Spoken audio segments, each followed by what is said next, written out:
पिछले एपिसोड में देखा था कि यान हर एक बच्चे को स्पेशली इंडिविजुअली क्लास दे रहा था और उन्हें समझा रहा था, जिसके बाद अगला नंबर इन दोनों का लगता है और इन दोनों की फटी पड़ी थी क्योंकि यान ने एक कतार में सबको पीटा है। यान इन लोगों से कहता है कि तुम ठीक से काम धाम नहीं कर रहे हो, ना ही पढ़ाई कर रहे हो और ना ही होमवर्क कर रहे हो, क्या चाहते हो कि मैं तुम्हें सजा दूं? फिर यान अपने हाथों से एक पेंटिंग बना रहा था जहाँ पे वो डीमन रियलम लिख के एक जगह छोड़ देता है। तो फिर ये दोनों आगे से घबराते हुए यान से कहते हैं कि हम लोगों ने अपना होमवर्क इसलिए नहीं किया क्योंकि हम लोग लेजी हैं, बल्कि हम लोग किसी और चीज के ऊपर काम कर रहे थे, हम किसी दूसरे टैलेंट के ऊपर काम कर रहे थे। यान इनसे कहता है यकीन है ना? तो ये आगे से घबराते हुए कहते पक्का यार पक्का, हम आपसे झूठ थोड़ी ना बोलेंगे। यान इनसे कहता है गधो, मुझे पहले से ही पता है कि तुम्हारे पास किसी और चीज को लेके टैलेंट है ही नहीं सिवाय एक दूसरे की जेलसी को लेके। इस पे ये दोनों भी कहते हैं कि ये बातों से एक दूसरे से हम लोग कड़ी नफरत करते हैं। यान इन्हें समझाता है कि इन दोनों को यहाँ पे पावर की तो चाहत है लेकिन मेहनत करने की इच्छा नहीं है, जिसके बाद वो एक दूसरी दुनिया भी बना देता है जो एक दूसरा रियलम है। ये दोनों आगे से निराश होते हुए कहते हैं कि ये लोग यहाँ पे इतने ज्यादा कमजोर हो चुके हैं कि साला बॉडीगार्ड्स भी हमें यहाँ पे धक्के मार के बाहर निकाल सकते हैं। यानी इन्हें समझाता है कि तुम दोनों एकदम कमजोर नहीं हो, अगर तुम एक साथ फ्यूज हो जाओ तो फिर बहुत ज्यादा स्ट्रांग हो सकते हो, यहाँ तक कि क्लास से भी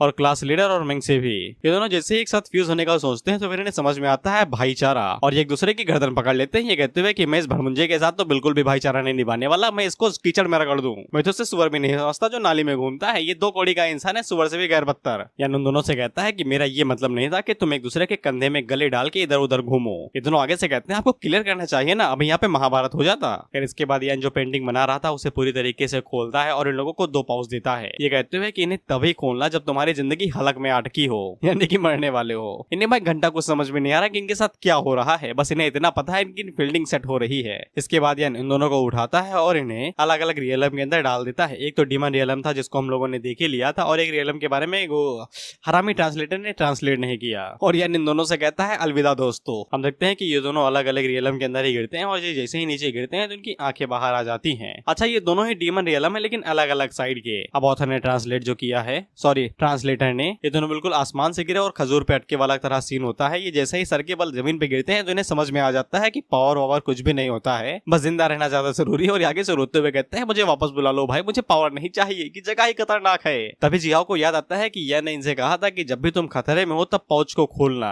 तो ये हरामी अभी ही खोल देता है। लेकिन यान इनसे ज्यादा आगे था, उसे पता था कि ये साले पहले ही खोल देंगे, इसीलिए वो पहले यहाँ पे लिख के भेज देता है गधो, मैंने बोला नहीं था कि इसे तब खोलना जब तुम्हारी जिंदगी हालत में अटकी हो, तुम्हें मेरे शब्द समझ में नहीं आते। और जियाओ हमारी तरफ मुड़ के देखता है कि जैसे हमारी गलती है, साले तू गलत है, तूने पहले क्यों खोला। इसके बाद जियाओ को समझ में आ जाता है कि उसकी जो जिंदगी हलक में अटक के बचाई जा सकती थी अब वो भी नहीं बचा सकती क्योंकि इनके पास और ज्यादा पहुंच ही नहीं है। और इसी तरीके से यानी यहाँ पे 2 मॉडर्न बच्चों को जिन्हें घंटा कुछ नहीं आता सिवाय मजाक मस्ती के, वो इन्हें कल्टीवेशन वर्ल्ड में छोड़ देता है जहाँ पे धोखेबाजी और फरीबी रगों में दौड़ती है। ये बेचारे यहाँ पे सर्वाइव भी कर पाएंगे, ये मर जाएंगे पहले ही दिन। लेकिन हम लोग यान को अर्थ पे देखते हैं जहाँ पे वो सेन को एल्केमी के बारे में सिखा रहा था और वो एल्केमी के अलग अलग इंग्रेडिएंट बताता है, जिनमें से सबसे खतरनाक जानते हो क्या है? वो है टाइगर के गोटे। साले वो मैं कहाँ से लेके आऊँ, उसे लेने जाऊंगा वो मेरे रख लेगा, ये कहते हुए 6 करोड़ है मुझे चाहिए। कैसन को पता चलता है कि यहाँ पे कुछ ऐसे इंग्रेडिएंट हैं जो कि पॉइजनस हैं और ये सब कुछ बुक में नहीं लिखा हुआ था। तो यान इसके सर के ऊपर डंडी मारता है, ये कहते हुए कि तुमने अच्छे से नहीं पढ़ा है, अगर वो चीज किताब के अंदर नहीं लिखी हुई है इसका मतलब कि वो एग्जिस्ट ही नहीं करती है। यान सेन को ये भी समझाता है कि एल्केमी का मतलब ये नहीं है कि तुम सीधा किताब ही पढ़ लो, तुम्हें यहाँ पे खुद की बुद्धि का भी इस्तेमाल करना पड़ता है जब तुम एल्केमी पिल बनाती हो। सेन आगे से अपना दुखड़ा रोते हुए बताती है कि उसे ये सब कुछ पता है लेकिन अब वो और ज्यादा नहीं सह सकती है। उसे यहाँ पे क्लैन बीस्ट यानी कि इन दोनों को मदद करनी पड़ती है ताकि वो अपनी रिफाइनिंग लेवल पे पहुंच सके, इसीलिए वो इन्हें पिल बना बना के देती है। इससे कोई फर्क नहीं पड़ता है कि पिल कितनी घटिया है, कितनी बेहतरीन है, जहरीली है या फिर नहीं जहरीली, ये वो सब खा लेती है।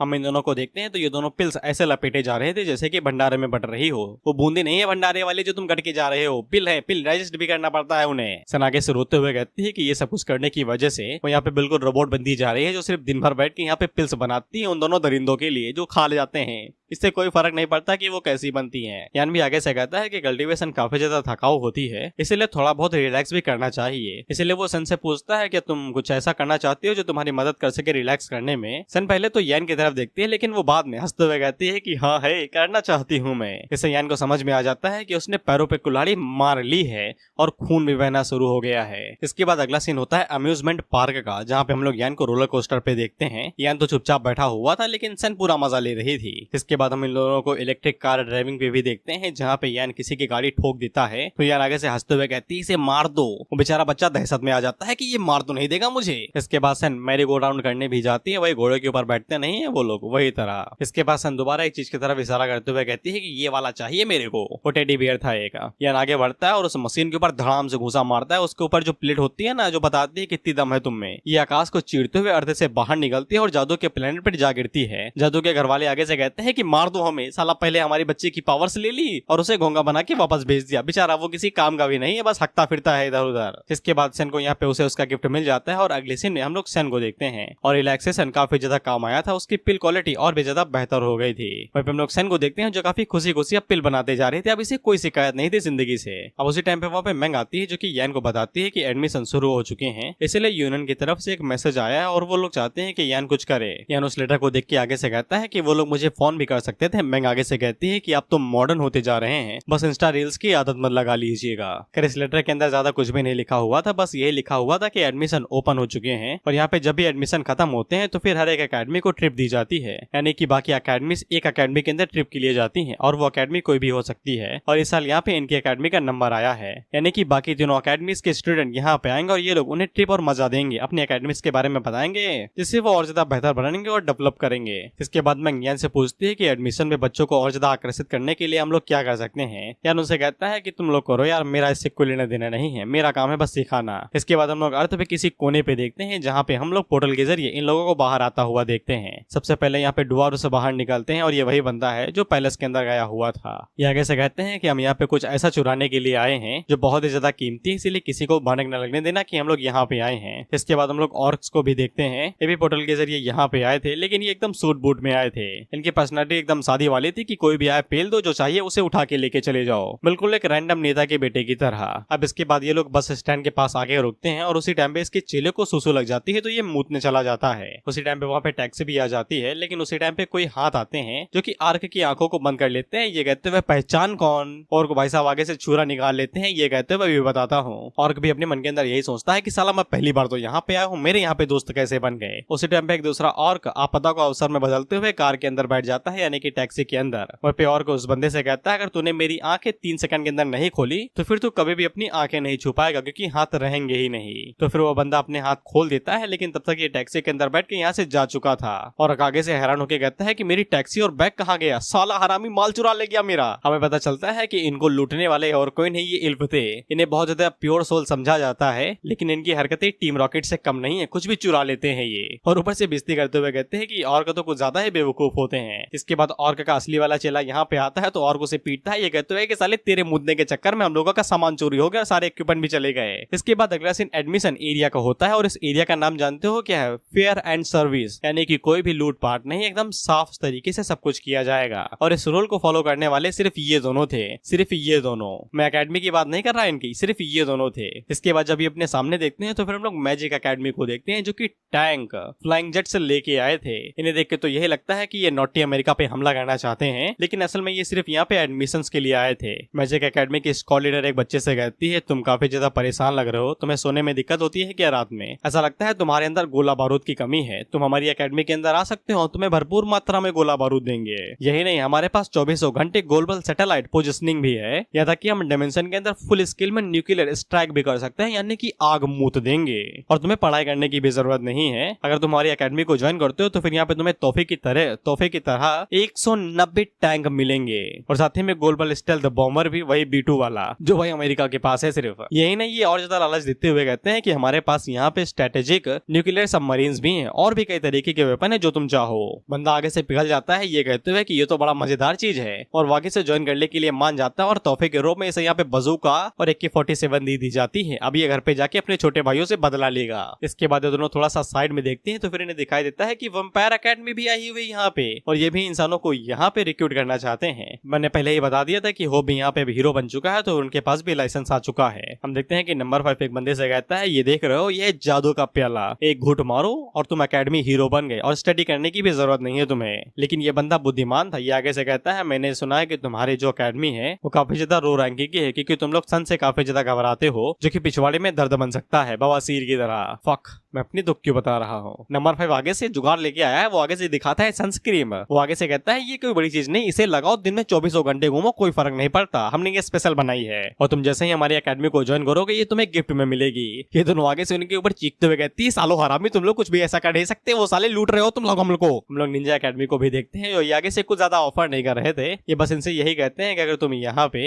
हमारी एकेडमी को ज्वाइन करते हो तो फिर तुम्हें गिफ्ट के तौर पे यहाँ पे स्पेशल एडिशन सुपर मेका फिगर मिलेगा, वो भी कई सारे कलर रेंज के अंदर, जो आगे से ट्रांसफॉर्म भी हो सकते हैं। ये बच्चे आगे से कहते हैं आई एम इंटरेस्टेड। इसके बाद हम लोग सुपर ह्यूमन एकेडमी को भी देखते हैं और ये आगे से कुछ नहीं दिखा रहे थे, ये दिखा रहे थे अपनी सुपर सेक्सी नाइटी बॉडी। ये उन लोगों से कहते हैं कि देखो हमारा सुपर एकेडमी यहाँ पे हेल्थ के लिए काफी ज्यादा कोशिश है, अगर तुम हमें ज्वाइन करते हो तो फिर तुम्हें मिलेंगे ऐसे मसल्स, क्रिएटिन, स्टेरॉइड, प्रोटीन, जो चाहिए वो मिलेगा, इंसान मार के खा सकते हो तुम यहाँ पे प्रोटीन के लिए। इस पे इन लोगों की आंखें बड़ी हो ही जाती हैं और साथ ही में ऑथर की भी कि ये साला मैंने क्या लिख दिया यहाँ पे। वहीं पे हम इन दोनों को देखते हैं और ये खून की आंसू रो रही थी ये सब कुछ देख के। ये अपने हाथों से आंखें फोड़ना चाहती थी लेकिन फोड़ नहीं सकती हैं, कल्टीवेशन भी तो कंटिन्यू करना है। खैर super human academy squad leader आगे से अपनी नाइटी बॉडी दिखाते हुए यहाँ पे युवा को बोल भाई मैं बोलने वाला मजा बड़ा आ रहा है यार। अबे भाई तुम खुद सोचो, इनका इंस्टीट्यूट यहाँ टेक्नोलॉजी के लिए जाना जाता है और ये यहाँ पे नाइटी बॉडी दिखा रहे हैं और देश के युवा को भड़का रहे हैं जिम करने के लिए। हम लोग सॉलो और मैंग को दोबारा देखते हैं और इस बार इनके मुंह और नाक से भी खून बहने लगा था और ये मन के अंदर गालियां ही दे जा रही थी कि सालो कुछ तो शर्म करो, टेक्नोलॉजी के लिए तुम्हारे इंस्टीट्यूट जाना जाता है और यहाँ पे तुम नाइटी बॉडी दिखा रहे हो अपनी युवा को लुभाने के लिए। हम देखते हैं कि हर तरफ भीड़ का माहौल था, हर एक एकेडमी के सामने कई सारे लोग लगे हुए थे, ये लाउड स्पीकर, मुंह, नाइटी बॉडी सब कुछ दिखा रहे थे सिर्फ नए नए बच्चों को लुभाने के लिए और एडमिशन रेट बढ़ाने के लिए। सिर्फ अपनी इमॉर्टल एकेडमी ही थी जहाँ पे एक पत्ती भी नहीं रुक रही थी। ये दोनों आगे से कहती है कि यहाँ पे नंगा नाच हो रहा है, ये लोग सीरियस भी हैं, ऐसे कैसे ये लोग यहाँ पे बच्चों को भटका सकते हैं, मैनिपुलेट कर सकते हैं उन्हें। अब उसी टाइम में वहाँ पे आते हैं दीप और फार्मर दी ट्विंस चंगू मंगू और वो इन दोनों से कहते हैं कि आप चिंता ना करिए, यहाँ पे नॉर्मल मेथड्स काम ही नहीं आएंगे इन कमीनों के ऊपर, सब कुछ हमारे ऊपर छोड़िए। मैंग और साउलू यहाँ पे जैसे ही इन दोनों को देखती है तो वो काफी ज्यादा खुश हो जाती हैं क्योंकि उन दोनों को पता है कि ये कमीने हमें जीत दिलाएंगे, यही कमीने हैं हमारे मसीहा यहाँ पे। लेकिन इनकी बातों से हमें पता चलता है कि इन लोगों को यहाँ पे जिया और लैनविन पिछले 10 दिनों से दिखाई नहीं दिए हैं, लेकिन इन्हें कोई फर्क नहीं पड़ता। ये दोनों आगे से कहते हैं कि उनका यहाँ पे होना ना होना एक ही बराबर है, साले आपस में ही लड़ते रहते हो। फिर इसके बाद मंगू अपने लोगों से कहता है लाओ रे, वो अमृत लेके आओ, यहाँ पे अमृत मंथन कराना है इन लोगों को। हम देखते हैं कि यहाँ पे 10-15 पोटलियां पिल्स आती है। इसके बाद मंगू आगे से लाउड स्पीकर उठाता है और आगे से चिल्लाते हुए कहता है कि sign up for the pill, यहाँ पे आओ, एडमिशन फॉर्म भरो और एक पिल लेके जाओ। ये पिल कोई ऐरी गैरी पिल नहीं है जो तुम कब्ज के लिए खाते हो, ये कल्टीवेशन एकेडमी की सीक्रेट पिल मेकिंग टेक्निक है, दी लॉन्गेविटी पिल। जैसे बचपन में तुम लोगों ने 2 बूंद जिंदगी के लिए थे, उसी तरीके से ये एक पिल लो और 30 साल जियो बिना किसी दिक्कत के। सारी एकेडमी वाले आगे से हैरान हो जाते हैं कि ये क्या बक रहा है माँ का लाल, ये सीरियस भी है, दी एलेक्सियर सलाह में अमृत बांट रहा है यहाँ पे। लेकिन चंगू मंगू अभी भी नहीं रुकते, आगे से चिल्लाते हुए कहते हैं कि जल्दी आओ, इधर आओ, एडमिशन फॉर्म भरिए और एक पिल लेके जाइए और एक अपनी फैमिली के लिए भी। अगर अप्लाई करोगे नहीं तो फिर मिलेगा कुछ भी नहीं और ना ही फैमिली के लिए। सभी लोगों को पता है कि यहाँ पे इमॉर्टल एकेडमी कभी भी चूतियां नहीं बनाती है, वो सच ही कह रहे होंगे। इसके बाद मंगू यहाँ पे उसी मॉम के पास जाता है जिसने मना किया था कि वो अपने बच्चों को कभी भी इमॉर्टल एकेडमी नहीं भेजेंगे। मंगू मॉम से कहता है कि अब अपने बच्चों को यहाँ पे क्यों नहीं भेजती हैं। मॉम आगे से कहने ही वाली थी कि तुम लोग कुछ ज्यादा ही लिखवाते हो, लेकिन उससे पहले ही साउल उसे कहता है कि आपकी स्किन काफी ज्यादा खराब हो गई है, आप रात में अच्छे से सो नहीं पाती और ना ही आपके पास जिंदगी के अंदर कोई मोटिवेशन है अपने बच्चों की वजह से। इसके बाद वो आगे से उसी पिल को बाहर निकालता है ये कहते हुए, लेकिन ये पिल आपकी जिंदगी बदल देगी, सारी दिक्कतों से आपको दूर कर देगी। इसके बाद मंगू कुछ ऐसा कहता है जिसके लिए हर कोई चीज मान जाता है। वो कहता है पहले इस्तेमाल करे फिर विश्वास करे, इसीलिए मॉम मान जाती है। जिसके बाद वो जैसे उस पिल को खाती हैं तो फिर हम देखते हैं चमत्कार, मॉम बन जाती है मॉडल सुपर सेक्सी। उनकी गोद में जो बच्चा था वो आगे से कहते हैं मम्मी यार ये तुम ही हो ना और कोई तो नहीं है। इसमें भाई ये लोग अपना सर पकड़ लेते हैं और आगे से चिल्लाते हुए कहते हैं लग गए गुरु, वो भी बुरे वाले। जिसके बाद ये सभी यहाँ पे अभी मॉडल एकेडमी को चिल्लाने लगता है, ये कहते हुए कि ये चीटिंग है साले, तुम लोग ऐसा कुछ नहीं कर सकते, ये बिल्कुल एक लीगल है। इसके अगले सीन हम लोग देखते हैं कि जो अभी लोग यहाँ पे मॉडल एकेडमी के पास भी नहीं भटक रहे थे वो दौड़ते हुए मॉडल एकेडमी की तरफ जाने लगते हैं। ये कहते हैं कि हमें चाहिए वो पिल। पीछे से ये चारों आगे से कहते हैं साले एहसान फरामोश लोग। इसके बाद हम लोग सेन को देखते हैं जो कि अब रोबोट की तरह दोबारा काम पे लग गई थी और ये 24 घंटे सिर्फ पिल ही बना रही है। हम लोग जिहाओ देखते हैं जो कि ये पिल बांट नहीं रहा था, ये लुटा रहा था। ये बोरी में पिल भरते हुए कहता है ये लो तुम्हारी फैमिली के लिए, ये तुम्हारे बच्चों के लिए, ये तुम्हारे दादा के लिए, ये तुम्हारे परदादा के लिए। साइड से ये चुपचाप खड़े थे जो कि बस मौत का नंगा नाच देख रहे थे। इसके बाद अगला सीन डीमन रियलम का होता है जब हम लोग जिहाओ को देखते हैं और इसकी फटके 4 हो चुकी थी, ये पेड़ पे चढ़ा हुआ था। इसके बगल में हम लोग एक बंदे को देखते हैं जो कि उसे कहता है कि यार ये सिर्फ एक छोटा सा पपी ही है जो कि डीमन बनने वाला है, तुम इसे मार सकते हो। लेकिन जिहाओ की बेहिसाब फटी पड़ी थी, वो भाई नीचे नहीं जाना चाहता था, वो बस घर जाना चाहता था। ये बंदा और कोई नहीं यानी था चाचा उनकी मदद करने के लिए आया था, लेकिन इनकी हरकतें देख के वो अपना सर पकड़ लेता है। इसके बाद वो यहाँ से चला जाता है। ये कहते हैं कि मर जाओ सालो तुम। जियाओ के तो इससे भी ज्यादा हालात खराब है, उसके तो कीचुए को देख के फट जाती है और वो भूत भूत कह के वहां से भाग लेता है। कीचुआ आगे से कहता है कि साले मैंने कुछ किया भी नहीं, जमीन नरम करने आया था खेती-बाड़ी के लिए। और लैनबिन भी यहाँ पे भागते हुए सिर्फ घर जाना चाहता था और कुछ भी नहीं। हम लोग यान के एक डिसाइपल को देखते हैं जो कि यान से कहता है कि ये दोनों अभी भी छोटे हैं, इन्हें थोड़ा सा और टाइम लगेगा यहाँ पे ग्रो करने के लिए। यान उससे कहता है कि तुम यहाँ पे पूरी दुनिया को इस तरीके से एडजस्ट कर दो कि यहाँ का एक दिन बाहर के 10 साल के बराबर हो। इसके बाद अगला सीन दोबारा भाई एडमिशन एरिया का होता है। हम लोग चंगू मंगू को देखते हैं और ये पिल बांट नहीं रहे थे, लुटा रहे थे। जैसे फूल नहीं लुटाए जाते, ये ऐसे पिल लुटा रहे थे। ये लो ये लो। वहाँ पे ये लोग भाई पूरी तरीके से जाल लगा रहे थे कि कोई तो आ जाए, अब कोई तो आ जाए, लेकिन कोई भी नहीं आ रहा था। वहाँ पे ये दोनों आपस में भिड़ गए थे। ये कहते हुए तुम्हारी हिम्मत कैसे हुई हमारे लोगों को चुराने की, लेकिन बाद में ये शांत हो जाते हैं क्योंकि लड़ाई दंगा नहीं कर सकते इस एरिया के अंदर। इधर नंबर 6 नंबर 5 से पूछती है कि हम लोग वो प्लान कब शुरू करेंगे, तो नंबर 5 उससे कहता है कि आज रात करेंगे। ये आज रात कुछ करने वाले हैं, वो हमें बाद में पता चलेगा। इसके बाद अगले सीन मैजिक एकेडमी का होता है, जहाँ पे हम लोग उन एकेडमी के स्क्वाड लीडर को देखते हैं जो कि आगे से कह रहे थे उन एम्पायर्स की हिम्मत कैसे हुई, सालों को मैं जून की गर्मी में नंगा नचा दूंगी, सालों की वजह से हमारे स्टूडेंट चोरी हो गए, उनके पास पहले से इतना ताकतवर टीचर है तो फिर उन्हें और ज्यादा लोगों की जरूरत है। इसके बाद हम लोग डुवार्व्स को देखते हैं, जहाँ पे एक डुवार्व आगे से कहता है कि हम लोगों को यहाँ पे रेलिक लेने के लिए चोरी चकारी करने की क्या जरूरत है, जब हम इन्हें एक झटके के अंदर नॉकआउट करते हैं इनसे सब कुछ छीन सकते हैं। तो दूसरा डुवार्व उसके मुंह के ऊपर चट्टा मारता है और उससे कहता है कि किसी वजह से हम लोग यहाँ पे चोरी चकारी कर रहे हैं, तुम्हें जितना लगता है उतनी सिंपल ये एकेडमी नहीं है। लेजेंड के हिसाब से यहाँ पे 2 एशियन सुपर हीरोज हैं, एक का नाम है व्हाइट रोब, दूसरे का नाम है ब्लैक रोब, और इन दोनों ने ही इस एकेडमी को यहाँ पे बनाया था, यानी कि फाउंडर थे ये। एशियन टाइम में ये लोग यहाँ पे इमॉर्टलिटी मेडिसिन की मदद से पूरी दुनिया के ऊपर कब्जा किया करते थे। ये जब भी इस टेक्निक का इस्तेमाल किया करते थे तो कई सारी स्पीसीज विलुप्त हो जाया करती थी, इसीलिए उनकी स्ट्रेंथ कुछ ज्यादा ही है। इसलिए इन लोगों की रेपुटेशन और स्ट्रेंथ इन लोगों के क्लैन लीडर से कुछ ज्यादा ही है, इसलिए ये लोग यहाँ पे चोरी चकारी कर रहे हैं, सीधा फाइट वाइट नहीं कर रहे हैं। हालांकि जब से वो दोनों आर्कमेज इस दुनिया से गायब हुए हैं तब से एकेडमी के हाल चाल बदल गए हैं। अब ये एकेडमी वाले जादू टोटका का इस्तेमाल नहीं बल्कि सीधा गोला बारूद निकाल लेते हैं काम बनवाने के लिए। हमें पता चलता है कि ये लोग यहाँ पे उस इमॉर्टलिटी मेडिसिन के लिए आए हैं जो कि इस दुनिया इस एकेडमी के जमीन के अंदर छुपी हुई है। अब ये लोग इसी बारे में यही चर्चा कर रहे थे कि ये लोग कैसे अंडरग्राउंड जाएंगे, लेकिन उसी पल हम लोग अंडरग्राउंड का सीन देखते हैं जहाँ पे पहले ही इल्फ्स आ चुके थे और इन लोगों ने जो इक्विपमेंट चुराए थे वो और कुछ नहीं बस निंजा वाले कपड़े थे। अब इन इक्विपमेंट की वजह से इनकी मोबिलिटी स्पीड सब कुछ बढ़ गया था, इसीलिए ये इल्फ वाले निंजा एकेडमीज की तरह इन सभी लेजर ट्रैप्स को अवॉइड करते हुए इजिली इन्हें शट डाउन कर देते हैं। जिसके बाद लोग इस इक्विपमेंट की तारीफ भी करते हैं कि इनकी वजह से काम काफी ज्यादा इजी हो गया। वहीं पे हम दोनों ऑर्क को देखते हैं और इन्होंने सिर्फ मुंह के ऊपर कपड़ा बांधा था, दी प्रोफेशनल चोर्स जो प्रोफेशनल चोरों के आधार कार्ड की तरह होता है। खैर इन लोगों को वहाँ पे वो इमॉर्टलिटी मेडिसिन मिल जाती है, लेकिन यहाँ पे 2 बोतल्स थी, एक काली और एक सफेद। समझ में आ रहा होगा, थोड़ी बुद्धि तुम्हारी तेज हो। इनकी इल्फ लीडर उनसे कहते हैं ज्यादा सोचो नहीं, दोनों ही रख लो, यहाँ से निकलो, कभी भी अलार्म बज सकता है। तो फिर ये दोनों बैटल्स को लेके वहाँ से बाहर निकल जाती हैं और जैसे ही इन दोनों की नजर इनके इक्विपमेंट के ऊपर पड़ती है तो ये आगे से चिल्लाते हुए कहते हैं कि ये तो हमारे इक्विपमेंट है, ये साले इल्फ चुरा ले गए थे उन्हें। इस पे उसका लीडर आगे से चिल्लाते हुए कहता है कि तुम्हें सिर्फ इक्विपमेंट दिखाई दे रहा है, उनके हाथों में बोतल नहीं दिखाई दे रही, वो मेडिसिन। इसके बाद ये दोनों ही वहाँ पे इल्फ के पीछे जाने लगते हैं। डुवार्व की नजर उनके ऊपर पड़ती है, जिसके बाद ये भी उनके पीछे जाने लगते हैं, जिसके बाद ये दोनों पिलर्स के ऊपर आ जाते हैं और एक दूसरे की तरफ देखने लगते हैं। सभी को कह रहा था कि मेडिसिन मुझे दे दो, नहीं मैं तुम लोगों को मार दूंगी, लेकिन वो इल्फ इन दोनों से ही ज्यादा तेज थी, इसलिए वो पलक झपकते ही वहाँ से गायब हो जाती है। वहीं पे ये दोनों उसे ढूंढने की कोशिश कर रहे थे, लेकिन वो इन्हें मिल ही नहीं रही थी क्योंकि उसने एक झटके के अंदर ही अपने कपड़े बदल लिए थे। अब वो यहाँ पे मैजिकल एकेडमी की एक सदस्य बन गई थी।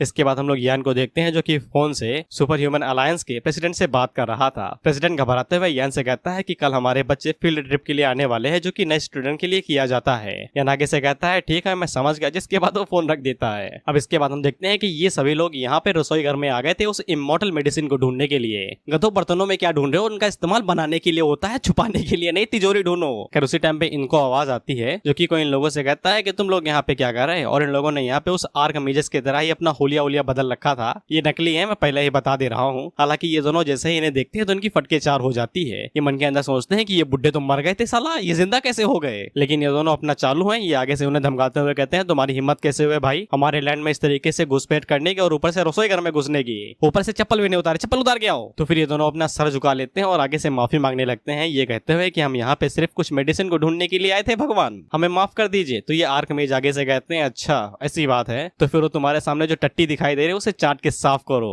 ये दोनों इस चीज के लिए मान भी जाते हैं और जाके उसे साफ करने ही वाले थे कि उसी टाइम इन्हें समझ में आता है कि कोई भी बुढ़ा इंसान ये काम नहीं करने को कहेगा। इसके बाद ड्वार्फ आगे से चिल्लाते हुए कहता है कि उन साली इल्फ ने हमें दोबारा पंगु बना दिया। इसके बाद दोनों पीछे पलटते और इल्फ के ऊपर हमला करने के लिए जा ही रहते कि उससे पहले इल्फ अपना हुलिया बदलती है और ग्रुप के अंदर घुस जाती है और ये सभी एक जैसे ही दिखती हैं। इसीलिए ये दोनों कुछ भी नहीं कर पाते और चुपचाप दीवार के पीछे ही छुप जाते हैं। इल्फ अपनी छोटी वाली इल्फ से पूछती है कि तुमने हमारा नाम लिख दिया ना? तो इल्फ आगे से बताती है कि हाँ लिख दिया, जिसके बाद हमें इन दोनों के यहाँ पे नाम पता चलते हैं। ये जो मेन वाली इल्फ है जो कि अभी तक इन लोगों को भाई मजा चखा रही है, उसका नाम जिया है और इसके असिस्टेंट का नाम यूए है। सॉरी, असिस्टेंट का नाम टैंग है। ये अपना प्लान बता रहे थे कि हम लोग यहाँ से भागेंगे, जैसे ये सब कुछ खत्म हो जाएगा उसी टाइम पे हम लोग क्लास लीडर को देखते हैं जो कि यहाँ पे इन लोगों को सिखा रहे थे कि सामान को कैसे छुपाया जाता है, जिसके बाद अपने स्कर्ट से मशीन गन बाहर निकाल लेते हैं, वो भी 300 मीटर की। और यही नहीं, लीडर आगे से कहती है कि हमने बाकी सामान भी यहीं पे छुपाया है। और ये भाई काफी ज्यादा एनीमे में होता है और ये राज मांगा ऑथर के साथ ही चला जाता है। वहीं पे इन दोनों को सांप सूंघ जाता है ये मूव देख के कि इतनी बड़ा हथियार स्कर्ट के अंदर आया तो आया कैसे। इसके बाद यहाँ पे इन लोगों के लिए टीम बना दी जाती है और इन्हें बता दिया जाता है कि हम लोग फील्ड ट्रिप पे जा रहे हैं इमॉर्टल एकेडमी की तरफ से और हमें उनके कॉम्बैट एक्सपीरियंस से सब कुछ सीखना है। वहीं पे युवे को समझ में आ रहा था कि यहाँ पे कुछ बड़ा कांड होने वाला है। वहीं पे हम इन दोनों को देखते हैं। अब ये मन के अंदर सोच ही रहे थे कि हम लोग इस फील्ड ट्रिप के अंदर कैसे जाएंगे क्योंकि ये दोनों वहां पे जा रही हैं। अब उसी टाइम पे इन्हें दिखाई देता है स्क्वाड लीडर और निंजा लीडर। ये आगे से कह रहे थे कि जो भी ट्रिप पे जाना चाहता है जल्दी से सामान लेके आ जाओ, हम लोग निकलने वाले हैं। तो ये भागते हुए जाते हैं और पेड़ के पास जैसे ही निकलते हैं तो उनकी कॉस्ट्यूम चेंज हो जाती है और कोई यहाँ पे सुपर एकेडमी ज्वाइन करता है और वहीं पे ड्वार्फ निंजा एकेडमी को ज्वाइन कर लेता है। ये जैसे ही इमॉर्टल एकेडमी के पास पहुंचती है तो फिर वो घबराने लगती है, कांपने लगती है। उसे समझ में आ जाता है कि अंदर जाना यानी कि मौत के पैगाम पे अंगूठा लगाना, इसीलिए वो जाने से मना करने लगती है। लेकिन टैंगो से समझाती है कि हम लोगों को अंदर जाना ही पड़ेगा। और उसी टाइम में इनकी टीचर भी इन लोगों से कहती है खड़ी क्या हो, जाओ भाई। लाखों लोगों को मौका मिलता है और लाखों लोग ही मना कर देते हैं, इसलिए हमें जाना पड़ता है क्योंकि जगह इतनी खतरनाक है, जाओ जल्दी। इसलिए इन दोनों को जबरदस्ती जाना ही पड़ता है। हालांकि टैंगो ऐसा लग रहा था कि ये जगह काफी ज्यादा शांत है, ये लोग यहाँ से हंसी खुशी बाहर निकल सकते हैं, कोई भी खतरे की जगह नहीं है ये। अब उसी टाइम पे युवे उसे पूछती है कि वो दोनों हरामी कहाँ गए जिनको हम लोग टट्टी खिलाने वाले थे। तो टैंगो से कहती है कि वो दोनों हमारे सामने हैं। तो ये दोनों युवे को उंगली दिखाते हुए कहते हैं कहाँ जा रही हो छमक छल्लो, हमारे साथ चलो, हम तुम्हारा अंदर इंतजार कर रहे हैं, रेसिपी दे के जाओ वो हमें। युवे आगे से कहती है इनकी माँ का। अब इसके बाद मैजिक एकेडमी और मैंग एक दूसरे से हाथ मिलाते हैं। मैजिक एकेडमी की स्क्वाड लीडर आगे से पूछती है कि हम लोग जा वहाँ पे रहे हैं। तो मैंग आगे से बताती है कि टीचर ने उन्हें नहीं बताया और टीचर उनके साथ नहीं जाएगा। अब इसके बाद हम लोग टैंग को देखते हैं जो कि युवे से कहती है कि सामने देखिए। तो हम लोग सामने एन और मिंग को देखते हैं और ये दबाते पे ले जा रहे हैं, जो आ रहा है पे ले जा रहे हैं, उससे सर्व किया जाता है, ये उससे खा रही है चावल। वहीं पे युवे जैसे उन दोनों की तरफ देखती है तो वो काफी ज्यादा घबरा जाते हैं क्योंकि ये दोनों यहाँ पे ग्रैंड मास्टर लेवल पे थे इनके हिसाब से और ये दोनों इन्हें इग्नोर कर रहे हैं, इन्हें बस खाना चाहिए और कुछ भी नहीं। युवे अपने मन के अंदर सोचती है कि ऐसी जगह पे ये ग्रैंड मास्टर लेवल के क्रिएचर क्या कर रहे हैं और वो अपना अंगूठा चबाते हुए सोचती है अगर ये यहाँ पे हैं तो फिर इनसे पावरफुल भी यहाँ पे कोई हो सकता है ना, बस उस बंदे से मुलाकात ना हो जो इनसे ज्यादा स्ट्रॉन्ग, नहीं तो हम लोग पक्का मरेंगे, लाश भी नहीं मिलेगी हमारी। हम इन दोनों को देखते हैं और ये नजरें चुरा लेते हैं, पीछे पलट जाते हैं। ये कहते हुए कि तुमने वहाँ पे दो ग्रैंड मास्टर क्रिएचर्स को देखा ना जो चावल और ब्रेड खा रहे थे। ड्वार्फ आगे से कहता है कि हाँ हमने देखा, साली कमीनी युवे, तेरी वजह से हम यहाँ पे आ गए और हम पक्का यहाँ पे मारे जाएंगे, मैं तुम्हें श्राप देता हूँ, तुम भी मरोगे हमारे साथ। इसके बाद मैं इन लोगों से कहती है कि चलो हम लोग अकेडमी के अंदर चलते हैं। और जैसा कि मैंने तुम्हें पहले ही बता दिया था कि ये अकेडमी बाहर से ही अकेडमी है, बल्कि अंदर से ये जन्नत है, जन्नत। क्योंकि ये जैसे उस टेलीपोर्टेशन वाले दरवाजे से अंदर आते हैं तो फिर इन्हें दिखाई देती है जन्नत, बादलों के ऊपर बना हुआ घर, किंगडम, पहले सब कुछ था यहाँ पे। इन सभी लोगों का आगे से मुंह खुल जाता है, ये आगे से कहते हैं ये स्वर्ग में रहते हैं, हम साला नर्क में रहते हैं। मैजिक एकेडमी की लीडर आगे से कहती है कि मैं साले आधी जिंदगी से सिर्फ गुफा में रह रही हूँ, कि हमसे ज्यादा अमीर हैं। मैं इन लोगों को अपनी हेवनली गॉड एकेडमी के अंदर सेलेक्ट करती, सॉरी सेक्ट के अंदर इन्वाइट करती है। वहीं पे ये तीनों एक साथ आ जाते हैं और एक दूसरे से कहते हैं कि तुम्हें मौत दिखाई दे रही है। ड्वार्फ आगे से कहता है हाँ दिखाई दे रही है, ऊपर देखो। और इन सभी लोगों का इशारा यान की तरफ था जो इन लोगों को देख रहा था। इसके बाद ये तीनों यान की नजरों से अपनी नजरें छुपाने लगते हैं। ये कहते हुए नीचे देखो, किसी की तरफ देखना भी नहीं, साला वो इतना ज्यादा स्ट्रॉन्ग है कि हमें इग्नोर भी कर दे तो भी उसे कोई फर्क नहीं पड़ता। यान नीचे आता है, उन लोगों से कहता है बकवास बिल्कुल खत्म, सीधा पॉइंट पे आता हूँ मैं। और यान इन लोगों को इग्नोर कर रहा था जिससे ये काफी ज्यादा खुश हो जाते हैं। यान को ऐसा ही लगता है कि ये सभी भी अकेडमी के साथ ही आए हैं। यान इन लोगों को बताता है कि ये फील्ड ट्रिप जो कि हेवनली गॉड सेक्ट के अंदर की जा रही है सिर्फ पब्लिक डिमांड के ऊपर ही की जा रही है, वो बाहरी लोगों को अपने सेक्ट के अंदर बिल्कुल भी इन्वाइट नहीं करता है। यान इन लोगों को बताता है खैर जो होना था वो हो गया, तुम्हारे लोगों की field location the world of the painting होगी, यानी यानी कि पेंटिंग के अंदर। यानी उन लोगों से कहता है क्योंकि उसने कई सालों से पेंटिंग नहीं की थी, तो फिर उसने गलती से एक और लाइन बना दी, इससे ये दुनिया और ज्यादा बड़ी हो गई है। ये दोनों आगे से कहती हैं, अच्छा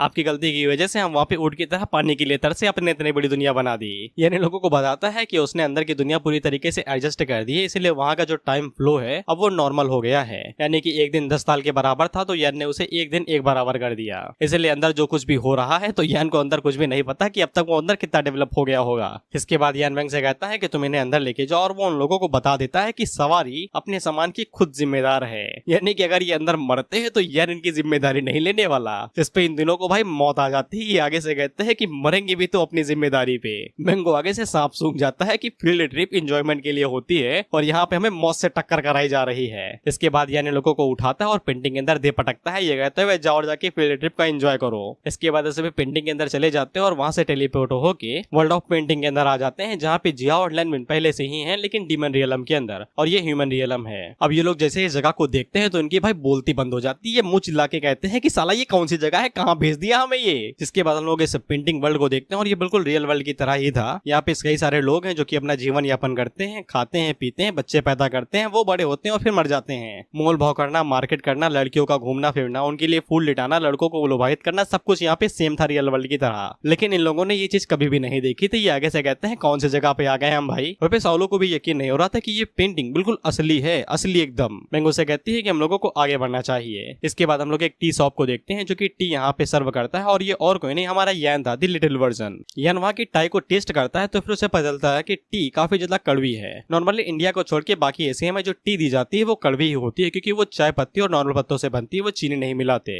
जस्ट लाइक ब्लैक कॉफी। लेकिन यान को जो चाय दी गई थी वो कुछ ज्यादा ही कड़वी थी। अब यान आगे कुछ कह पाता कि इससे पहले हम लोग देखते हैं कि यान यहाँ पे 2 मुस्टंडों को लेके आया था, जो कि ओनर को पकड़ लेते हैं और उसे कहते हैं तुझे मारना है क्या बे, इतनी ज्यादा कड़वी चाय कौन बनाता है। यान उन दोनों को शांत करता है और वो ओनर से कहता है कि तुम्हें चिंता करने की जरूरत नहीं है, ये काफी ज्यादा छोटे हैं, इसलिए बुद्धि पे अपना पूरा कंट्रोल नहीं कर पाते हैं, ये तुम्हें कुछ भी नहीं करेंगे। ओनर इन दोनों की तरफ देखता है तो वो अपनी आंखों से इससे कहते हैं साले मार देंगे हम तुझे। इस पे ओनर काफी ज्यादा घबरा जाता है और चुपचाप वहां से चला जाता है। जैसा कि मैंने बताया कि यान की बनाई हुई दुनिया बिल्कुल रियल वर्ल्ड की तरह ही है। यहाँ पे बिल्कुल लोग रियल वर्ल्ड की तरह ही हैं, इसलिए कुछ मुस्टंडे लौंडिया छेड़ने की कोशिश कर रहे थे यान की आंखों के सामने। वहाँ का जो ओनर था वो यान को समझाने की कोशिश करता है कि वो बाहर से आया है, इसीलिए वो इन लोगों को इग्नोर कर सकता है, ऐसा यहाँ पे होता ही रहता है, फैमिलीज के कुछ मुस्टंडे ऐसा करते ही रहते हैं। यान उससे कहता है थोड़ा सा और डिटेल में बताओ दादा। तो वो ओनर यहाँ पे यान को बताता है कि वो इतने समय लोग यहाँ पे गू गाओ हेवन के अंदर है। यहाँ पे टोटल 6 इमोर्टल फैमिलीज हैं, और ये जो 6 इमोर्टल फैमिलीज है शायद से इनके लीडर यान के डिसेपल ही हैं, क्योंकि वही भाई स्ट्रॉन्ग इस पूरी दुनिया के अंदर यान के अलावा।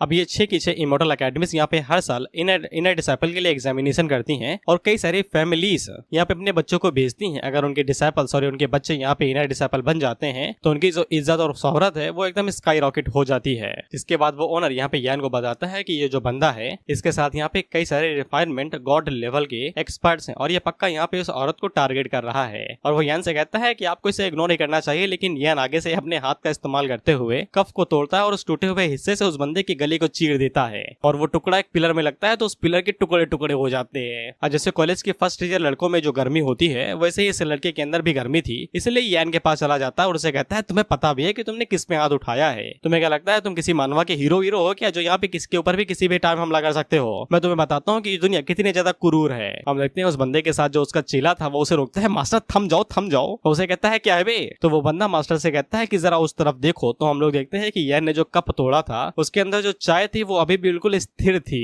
इसको देख के इनके लकवा मार जाता है, इनके टट्टे ढीले हो जाते हैं, और यान उसे कहता है अंकल अंकल दला मुझे बताओ कि ये दुनिया कितनी ज्यादा तुलूल है। Bro is trying to fight with his god who made him. यान भाई साहब को सिर्फ सांस लेनी है और ये वजूद से मिट जाएगा। अब इसके बाद दोनों जब दोबारा यान की तरफ देखते हैं तो फिर इन्हें समझ में आ जाता है कि यान इनसे कई गुना बड़ा है। इसके बाद वो बंदा अपने मास्टर से कहता है कि आप किसी बड़ी फैमिली से आते हैं, आप यहाँ पे बिल्कुल भी लोगों से सर लड़ाई नहीं कर सकते हैं, और ऊपर से इसके पीछे जो गार्ड्स हैं उन्हें देखिए, ये पक्का किसी टाइप का इवल यंग मास्टर होगा जो किसी को भी पीट सकता है। इसीलिए हम लोगों को यहाँ पे अनूप सोनी की बात मान के अपने जज्बातों को रोकना चाहिए और कदम पीछे ले लेने चाहिए। इसलिए वो बंदा भी अपने कदम पीछे लेता है और वो जाते जाते यान से कहता है कि तू लकी है, अगली बार मैं मिलूंगा तो तुझे बता दूंगा कि मैं कौन हूँ। इतना कहने के बाद वो वहां से भागते हुए निकल जाता है, वो भी फुल ताकत के साथ में कि कोई भी पीछे ना आ रहा हो। इसके बाद ये लड़की आगे बढ़ती है और यान को शुक्रिया कहती है और अपना नाम जियांग बताती है, और वो यान से कहती है अगर वो चाहे तो वो यान के घर पे आ सकता है मेहमान की तरह। यान बड़े प्यार से उससे कहता है कि इतना सब करने की जरूरत नहीं है, वो लोग बाहर से आए हैं जो कि यहाँ पे सिर्फ इमॉर्टल एग्जामिनेशन के अंदर अंदर हिस्सा लेने के लिए आए हैं और यान इनके साथ इनके घर पे जाने लगता है सिर्फ इसलिए क्योंकि उसे वहाँ पे अच्छी चाय मिल सकती है। लेकिन जब ये सभी लोग यहाँ से जा ही रहे थे उसी टाइम पे ओनर यहाँ पे इन दोनों के पास आता है और उनसे कहता है पैसा कौन देगा रे चाय के। तो ये लोग उसका कॉलर पकड़ लेते हैं और उससे कहते हैं कि हमने आज तक जहाँ भी खाया है वहाँ पे हगने के सिवा और कोई काम नहीं किया, तो हमसे पैसे मांग रहा है।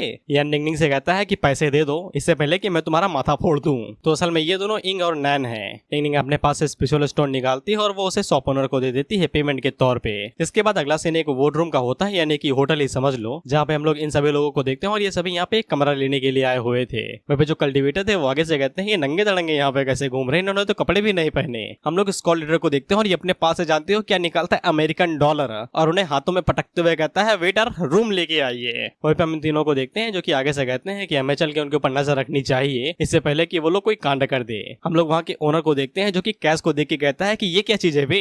इस कॉलिडोर को ये वाली बात समझ में नहीं आती, इतनी समय ईगो में जो चल रहा है उसे ऐसा लगता है कि पैसा कम है, इसीलिए वो अपने पास से अमेरिकन एक्सप्रेस ब्लैक कार्ड बाहर निकाल के कहता है कि ये स्वाइप कर लो। और इस कार्ड में एक ही खासियत है कि इसमें लिमिट नहीं है। लेकिन ओनर स्कॉल लीडर के ऊपर चिल्लाते हुए कहता है गधे ये पैसे और कार्ड में कहाँ डालूं, ये किस काम के, मुझे स्पिरिचुअल स्टोन चाहिए, स्पिरिचुअल स्टोन नीला नीला जो हरा हरा चमकता है। हम लोग सॉलो को देखते हैं जो कि मेंग से कहती है कि तुम स्पिरिचुअल स्टोन लेके आई हो ना। मेंग आगे से कहती है उसके बिना मैं कभी भी घर से बाहर नहीं निकलती, वो कभी भी काम में आ सकता है। और वो मन के अंदर सोचती है उसने स्पिरिचुअल स्टोन के लिए अपना होमवर्क भी पूरा किया था, यहाँ तक कि रिस्क भी उठाया था ये इनके कमरे से मैप चुरा के। लेकिन उसे अभी भी लगता है कि उसे और ज्यादा स्पिरिचुअल स्टोन चुरा लेने चाहिए थे और अब शायद उसे यहाँ पे गलियों में भी सोना पड़ सकता है। लेकिन हम लोग सेन को देखते हैं जो आगे से लॉन्गेविटी पिल निकालती है और वो ओनर से कहती है कि ये चलेगा क्या। हम लोग ओनर को देखते हैं जो अपने पास से मैग्नीफाइंग ग्लास बाहर निकाल लेता है और लॉन्गेविटी पिल को चेक करके बताता है कि ये गुड क्वालिटी की एकदम लेवल है इसका। सेन आगे से कहती है अगर इतने काफी नहीं है तो फिर मेरे पास यहाँ पे एकदम टोकरी भर के पड़ी हुई है। ओनर आगे से चिल्लाते हुए कहता है कि ये बहुत ही ज्यादा है, सिर्फ एक ही पिल काफी है तुम्हारे लिए। इसके बाद वो सेन को समझाता है बेटी अगर तुम्हें ये बात नहीं पता है कि इस दुनिया के लिए सर्वाइवल रूल कितने ज्यादा टफ हैं, यहाँ पे सर्वाइव करना कितना ज्यादा मुश्किल है, तो फिर मैं तुम्हें एक चीज बताता हूँ कि अपने टैलेंट को कभी भी यहाँ पे किसी को दिखाना नहीं। मेरी जगह पे अगर और कोई होता तो अब तक तुम्हें वो लूट चुका होता, मैं सिर्फ एक ही पिल ले रहा हूँ। ये ओनर यहाँ पे इस पिल की अहमियत भी बताता है। मैं शॉर्ट में बताता हूँ यहाँ के जो लोग हैं इनका लाइफ स्पैन काफी ज्यादा कम है, पेंटिंग या फिर यान की वजह से होगा, कुछ ने कुछ लगाया होगा, इसीलिए वो लोग यहाँ पे इस लॉन्गेविटी पिल का इस्तेमाल करते हैं क्योंकि ट्रेनिंग करने की वजह से उनकी एनर्जी यहाँ पे खत्म हो जाती है और वो मर जाते हैं। इसलिए वो लोग लॉन्गेविटी पिल का इस्तेमाल बैटरी की तरह करते हैं जिससे उनकी एनर्जी कभी खत्म ना हो। ये दोनों अपने मन के अंदर सोचती है कि ये काफी अच्छा है कि हमारे पास सन है यहाँ पे,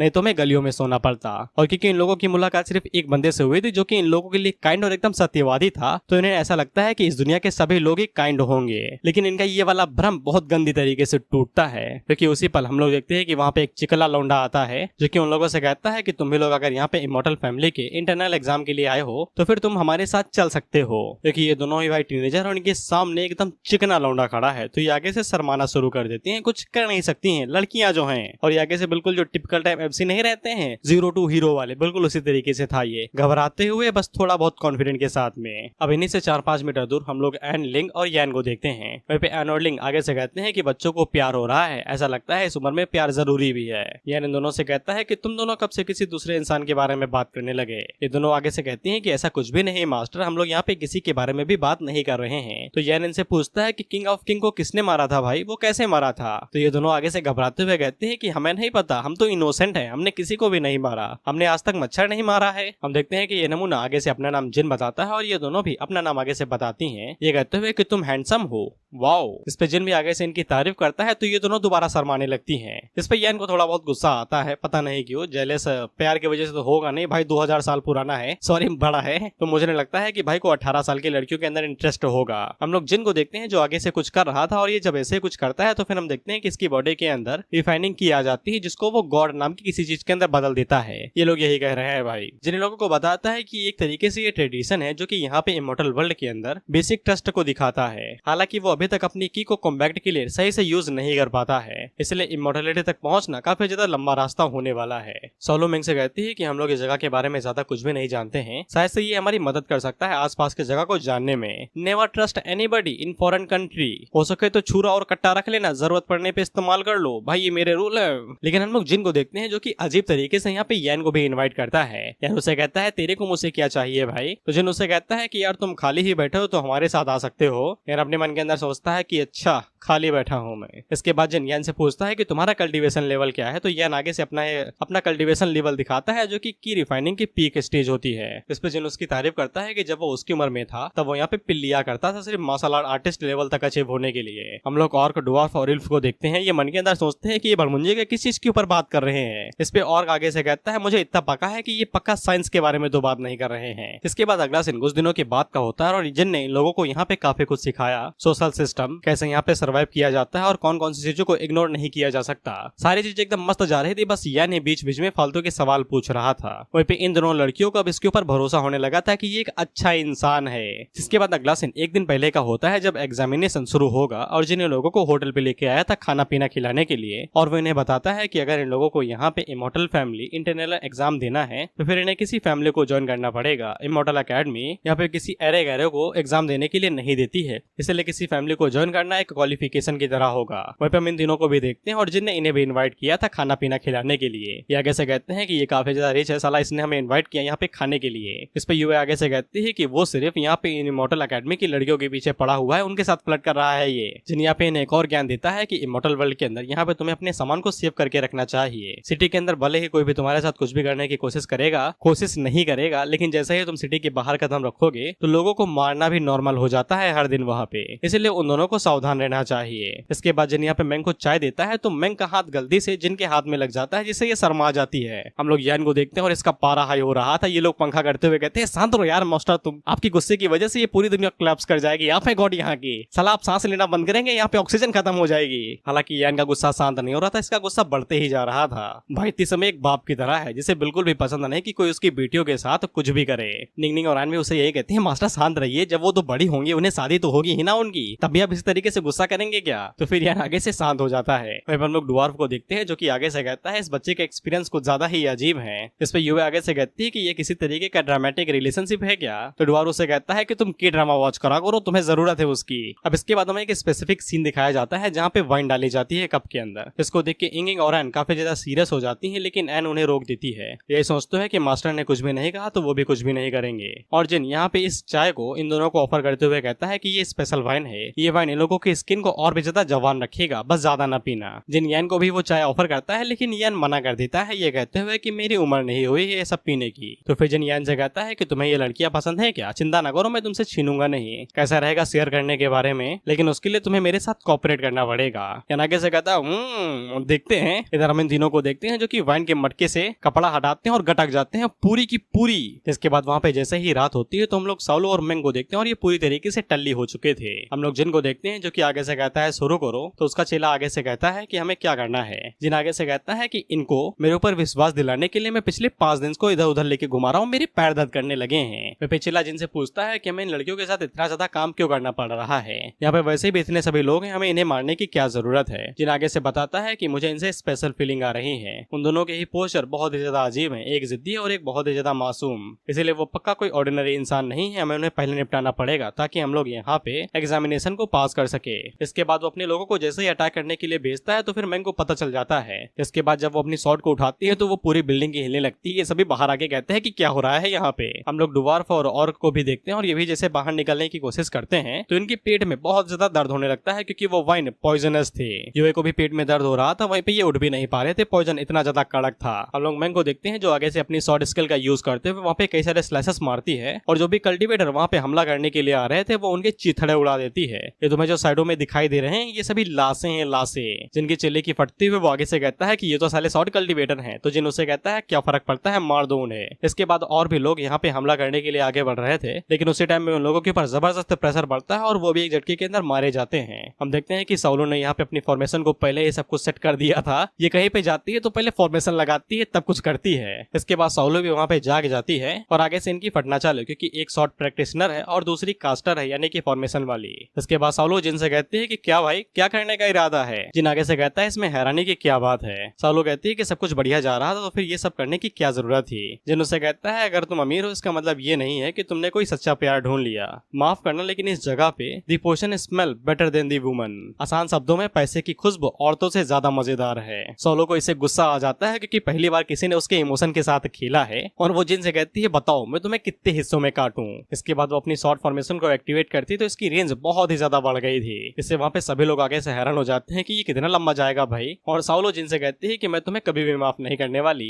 इसको देख के ये तीनों हैरान हो जाते हैं कि तुम्हारा प्यार कहाँ गया भाई, अभी जो उमड़ रहा था। हम इन दिनों स्कॉल लीडर्स को देखते हैं, ये भी यहाँ पे शामिल होना चाहते थे मजा वजा देने के लिए, लेकिन इनके पेट में भी दर्द होने लगता है क्योंकि वाइन के साथ साथ खाने में भी गड़बड़ थी। यान इनकी तरफ देखता है और वो भी आगे से नौटंकी करते हुए बेहोश होने का नाटक करने लगता है। एनोर्डिंग यान की तरफ देखते हैं, जिसके बाद ये दोनों भी नाटक करने लगती है। वह पे ये सभी लोग पूरी तरीके से ढेर हो जाते हैं, जिससे साउलो को समझ में आ जाता है कि अब मदद नहीं मिलने वाली। हम लोग और को देखते हैं जो आगे से खंजर निकाल लेता है, आगे से कहता है इनकी साला इनकी हिम्मत कैसी हुई मुझे खाने में जहर देने की। लेकिन यूएस सही टाइम पे आके इन्हें रोक लेती है, ये कहते हुए बेवकूफो तुम भूल गए क्या हम लोग यहाँ पे किस मकसद से आए हुए हैं, अपनी आइडेंटिटी के बारे में मैंने ऐसे पता लगने नहीं दे सकते।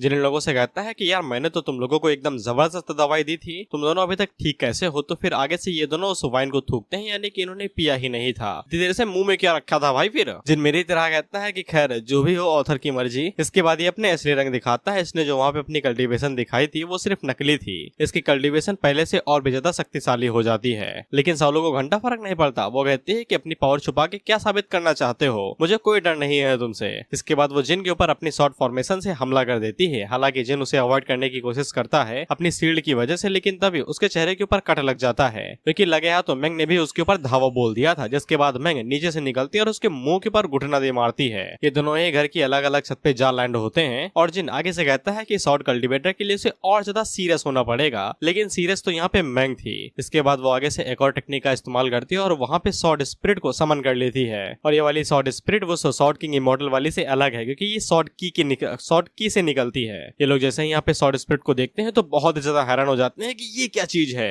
सॉरी गाइस, मैं चिल्ला और जोक नहीं मार सकता, रात के 2 बज रहे हैं, कल वीडियो भी तो अपलोड करनी है ना। शॉर्ट स्पिरिट यहाँ पे जिन को कच्ची नजरों से देख रहा था कि साले कच्चा चबा जाऊंगा, भाग जा यहाँ से। वह जिन के आगे से फट सी जाती है शॉर्ट स्पिरिट को देख के और मैंग शॉर्ट स्पिरिट से कहती है देख क्या रहे हो, हमला करो उसके ऊपर, मेरी किक खाओगे क्या। ये तीनों आगे से भाई चश्मे लगा लेते हैं। ये कहते हैं वाह क्या मूवी है, गॉडजिला वर्सेस कॉन्ग साथ में देखने का मौका मिल रहा है। शॉर्ट स्पिरिट आगे से एक स्लैश मारता है तो स्लैश इतना ज्यादा शक्तिशाली था, हालांकि जिन उसे डॉज कर लेता है पहले ही बता दूं, लेकिन स्लैश इतना ज्यादा शक्तिशाली था कि वो कई सारे लोगों को लगता है और साथ ही में वो इन लोगों के लगाए हुए बैरियर को भी पूरी तरीके से डिस्ट्रॉय कर देता है। जिन लोगों से कहता है कि तुम लोग बैरियर को फिक्स करो तब तक मैं इसे देखता हूँ। इसके बाद आगे से समनिंग टेक्निक का इस्तेमाल करते हुए कहता है कि कल्टीवेशन लेवल के बीच में जो गायब होता है उसका पोटेंशियल से कोई भी लेना देना नहीं होता है। That's work for MCs and the heroes of the comic, not for everyone. Specially side character के लिए तो बिल्कुल भी नहीं। कई जिन ने वहाँ पे जो समनिंग टेक्निक इस्तेमाल की थी उसकी मदद से वो यहाँ पे एक बहुत बड़े, इसका क्या नाम है भाई, कौन सा सांप है ये, जो भी हो साला उसे समन कर लेता है।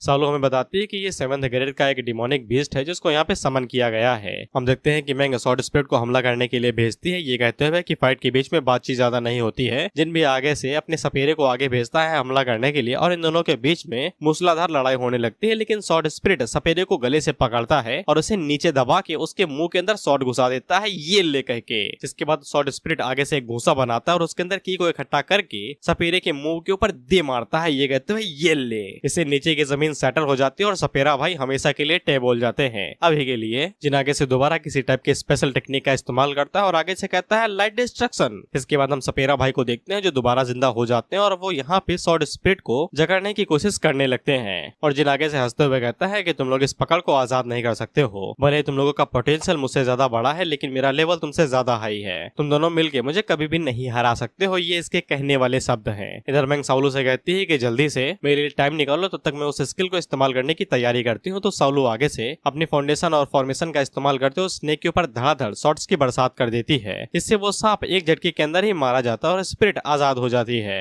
इसके बाद हम लोग मैंग को देखते हैं जो आगे से हेवनली शॉट ऑफ ब्लड का इस्तेमाल करती है, तो फिर वो अपने खून का इस्तेमाल अपने शॉट के ऊपर करती है और इसका रंग बदल जाता है। जिनको भी समझ में आ जाता है कि उसकी कवर कूदने वाली है और हम लोग मैंग को देखते हैं जो कुछ ज्यादा ही सीरियस थी खून का इस्तेमाल करने के बाद में। मैंग ने यहाँ पे जो भी टेक्निक इस्तेमाल की थी उसको इस्तेमाल करने की वजह से हम लोग देखते हैं कि शॉर्ट स्पिरिट के बगल में एक रेड ड्रैगन भी आ जाता है। ये तीनों आगे से कहते हैं कि आजकल के बच्चे इतने ज्यादा गुस्सैल क्यों है भाई, बात बात पे कुछ भी निकाल लेते हैं, खासकर बड़ी बड़ी चीजें। हमारे जमाने में तो बच्चे चाकू और कट्टा निकालते थे, ये ड्रैगन कब से निकालने लगे। जिनमें आगे से कहता है कि मैं इतनी जल्दी हार नहीं मानने वाला। इसके बाद वो भी अपना पूरा जोर लगाता है और बुंड का पूरा जोर लगाने के बाद ये अपने सांप को दोबारा ट्रांसफॉर्म कर देता है। हम देखते हैं इसका सांप ट्रांसफॉर्म होके पीछे की तरफ पंख और 6 आंखें उगा लेता है। इसके बाद वो आगे से सोल पोजीशन को भी ऐड कर देता है, यानी कि उसने समन के साथ में अपनी सोल को भी ऐड कर दिया, जिससे सपेरा भाई की एबिलिटी और पावर फिर और ज्यादा बढ़ जाएगी। हम लोग मैंग को देखते हैं जो सीरियस थी और ये लाल लाल चमक रही थी और ये ये जिन से कहती है कि तुम काफी ज्यादा नादान हो। इसके बाद जिन भाई साहब अपने सपेरे को हमला करने के लिए आगे भेजते हैं, तो साउलू भी अपने सॉर्ड स्पिरिट को हमला करने के लिए आगे भेजती है। हम लोग देखते हैं कि जब स्लैश मारा जाता है तो सॉर्ड स्पिरिट ने जो स्लैश मारा था वो स्लैश इतना ज्यादा शक्तिशाली था कि वो सपेरा भाई को 20 से 2 हिस्सों में काटता चला जाता है और एक झटके के अंदर ही उसको 20 से 2 हिस्सों में काट देता है। क्योंकि सपेरा भाई के साथ यहाँ पे जिनकी सोल जुड़ी हुई थी, तो जैसे ही सपेरा भाई टे बोलते हैं तो जिनकी भी आंखें बाहर आ जाती हैं और उसे बहुत ही ज्यादा बैकफायर मिलता है और वो बहुत ही ज्यादा घायलों के नीचे गिर जाता है। हम लोग जमीन को देखते हैं तो उसकी धज्जियां उड़ जाती हैं और जिन भाई साहब को यकीन नहीं हो रहा था कि वो लोग यहाँ पे हारे गए। सॉर्ड स्पिरिट यहाँ से गायब हो जाता है, जिसके बाद ये दोनों नीचे आती हैं और ये दोनों यहाँ पे जिन की शिकंजी बना के उसे पी पाती कि उससे पहले ही साउलू के सर में दर्द होता है और जिसके बाद मेंग के भी सर में दर्द होता है और ये दोनों ही यहाँ पे बेहोश हो जाती हैं। मेंग जिन से पूछती है कि तुमने ये कैसे किया, तो हमें पता चलता है कि इन लोगों ने जैसे ही जिन के ऊपर भरोसा कर लिया था, ये लोग तो ऐसे ही जाल में फंस गए थे और जब यहाँ पे मेंग ने उस कप को लिया था अपने हाथों से तो ये डबल गारंटी की तरह हो गया था। जैसे ही इन लोगों ने यहाँ पे जिन को उन्हें टच करने की परमिशन दी तो फिर उसने अपना कार्यक्रम शुरू कर दिया और ये जब भी अपने कमरे में सोने के लिए जाते थे तो जिन इनके कमरे के अंदर जो सुगंधित चीज होती है जिसको हम लोग रूम फ्रेग्रेंस के नाम से जानते हैं, उसका इस्तेमाल करके ये इन लोगों को पॉइजन दिया करता था। हालांकि ये वाला पॉइजन असर दिखाने में ज्यादा टाइम लेता है, जिन लोगों को बहुत ही बड़ा सबक देता है कि ये दुनिया उससे कई ज्यादा घिनौनी और पाखंडी है जितना वो लोग सोचते हैं। कदम कदम पे खतरा है और किसी के ऊपर भी भरोसा नहीं किया जा सकता है। वो दोनों अभी भी बहुत ज्यादा छोटी है इस दुनिया के लिए। और आगे से कहता है कि ये बंदा सच में डरावना है। युवे आगे से कहती है इसके मुकाबले में मैं तो अभी भी दूध पीती बच्ची हूँ, मैंने तो सिर्फ तुम्हें टट्टी चटाई थी, ये तो पता नहीं लोगों के साथ क्या क्या करेगा। हम लोग मेंग को देखते हैं और उसे अपनी गलती का अंदाजा हो जाता है कि वो काफी ज्यादा यहाँ पे परी बन रही थी, किसी ने उसके पंख ही कतर दिए और इसे अब जाके यकीन हो जाता है कि यान ने क्यों कहा था कि सवारी अपने सामान की खुद जिम्मेदार है। इसके बाद ये भी बेहोश हो जाती है। जिनकी बातें काफी ज्यादा लंबी होती हैं, बस इतना जान लो कि ये इनका इस्तेमाल करने वाला था। इन्हें एलिमिनेट करने से पहले वही फेमस डुअल कल्टीवेशन मेथड, साला मैं इससे तर हो चुका हूँ, मुझे कुछ भी फील नहीं होता, ये सब कहते हुए कर ये अपना हाथ बढ़ा के इन्हें छू पाता कि उससे पहले ही यहाँ पे यान आ जाता है और इसकी मुट्ठी पकड़ लेता है और यान यहाँ पे सीधा पॉइंट पे आता है और वो जिन से कहता है इनसे दूर रहे, वो भी घूरते हुए। एक सेकंड के लिए तो जिनके गोटे मुंह में आ जाते हैं, वो बाहर गिरने ही वाले थे लेकिन वो खुद को संभाल लेता है। वह पे ये दोनों अपनी शकल छुपा लेते हैं क्योंकि इन्हें यान से काफी ज्यादा डर लगता है। जिन यहाँ पे अभी भी फ्रैंक होने की कोशिश कर रहा था और वो यान से कहता है यार तुम्हें तुम्हारा हिस्सा मिलेगा यार, बताओ कौन सी चाहिए, लेकिन यान इसके हाथों की हड्डी तोड़ देता है। अब ये बेचारा कभी भी अपने छोटे भाई को घिस नहीं पाएगा और क्योंकि ये हड्डी यान ने तोड़ी थी तो फिर दर्द जबरदस्त तो होना ही था और ये आगे से चीखने लगता है, जिसके बाद तुरंत पीछे हट जाता है। जिन यहाँ पे सोच ही रहा था कि ये अजीब वजह यहाँ पे कैसे आ गया और इसके पास इतनी ज्यादा स्ट्रेंथ कैसे है। उसी टाइम पे जिनका चेला आगे से कहता है मालिक जरा ऊपर देखिए, मौत हमें घूर रही है। ऊपर हम लोग एन और लिंग को देखते हैं और ये इन्हें घूरे ही जा रहे थे। लिंग आगे से कहती है हमें कुछ करना चाहिए क्या, तो एन उसे मना कर देती है। वह पे इन दोनों की फटके चार हो जाती है। ये सोचते हुए ये दानव यहाँ पे क्या करे, इन्हें खुला किसने छोड़ा। वह पे इन दोनों को सांप सूंघ जाता है, ये भाई बस मरने वाले हैं, इन्हें ऐसा लगता है। इसके बाद ये दोनों भी यहाँ पे नीचे आ जाती हैं और यान से पूछती हैं कि हमें थोड़े बहुत हाथ घिसने का मौका मिलेगा क्या, हमने अभी तक हाथ साफ नहीं किया जब से इस दुनिया के अंदर आए हैं। यान इनसे कहता है पीछे हट जाओ, नहीं मैं तुम्हारे ऊपर हाथ साफ कर दूंगा। इसके बाद यान अपने पास से एक पाउच बाहर निकालता है और वो जिन को देते हुए कहता है तुम जीत गए, ये रहा वो पोषण जो तुम्हें चाहिए और यहाँ से दफा हो जाओ। लेकिन यान जाने से पहले जिन को घूरते हुए कहता है एक और चीज, मैं नहीं चाहता कि तुम मेरे स्टूडेंट की जिंदगी में दोबारा कभी दिखाई भी दो, ये बात ध्यान रखना। अगर तुम उनकी जिंदगी में दिखाई दिए तो कभी भी जिंदगी जी नहीं पाओगे, क्योंकि मैं तुमसे तुम्हारे आंखें और पैर छीन लूंगा। और यान के घूरने से ही इन लोगों को इतना ज्यादा दर्द होता है कि ये बेचारे खून के उल्टी करने लगते हैं। ये दोनों आगे से कहते हैं इन्हें समझ में आ गया है, ये इमॉर्टल वर्ल्ड ऑफ वू छोड़ देंगे अभी के अभी। वे लिंग और एन यहाँ पे यान से पूछते हैं कि उसने उन लोगों को जाने क्यों दिया। इस पर यान आगे से बताता है कि उनसे कुछ भी नहीं किया जा सकता है क्योंकि ये इमॉर्टल लॉ है हर एक जगह का। अगर तुम्हारे पास जीने की ताकत नहीं है तो फिर तुम जी नहीं सकते हो इस क्रूर दुनिया के अंदर। ये उन लोगों के लिए भी रेसन रहेगा और इन लोगों के लिए भी, यानी कि यान और साउलू और मेंग के लिए भी।